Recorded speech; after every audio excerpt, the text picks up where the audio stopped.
નમસ્કાર દર્શક મિત્રો, હું છું આશ્લેષા પટેલ અને આપ જોઈ રહ્યા છો અર્થ પડકાર ન્યૂઝ. ધનસુરા પોલીસ સ્ટેશન ખાતે સરપંચોનો પરિસંવાદ યોજાયો હતો, જેમાં ધનસુરા તાલુકાના 30થી વધુ સરપંચો ઉપસ્થિત રહ્યા હતા.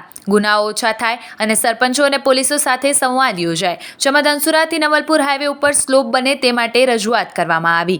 આવા જ અવનવા સમાચારો માટે જોતા રહો અર્થ પડકાર ન્યૂઝ. રિપોર્ટર ભરત આર કોળી, ધનસુરા.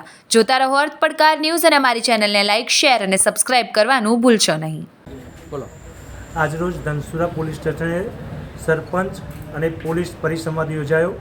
એમાં સરપંચો તાલુકામાંથી બધા ઉપસ્થિત રહ્યા હતા અને ખૂબ સરસ ચર્ચાઓ થઈ. ગામડાઓના જે કંઈ પ્રશ્નો હતા પોલીસ વિશેના એ ચર્ચા કરી અને ખૂબ સુલેહભરી વાતાવરણ ચર્ચા એ બાબતે પોલીસ સ્ટેશને આજે સરસ પરિસંવાદ યોજાયો.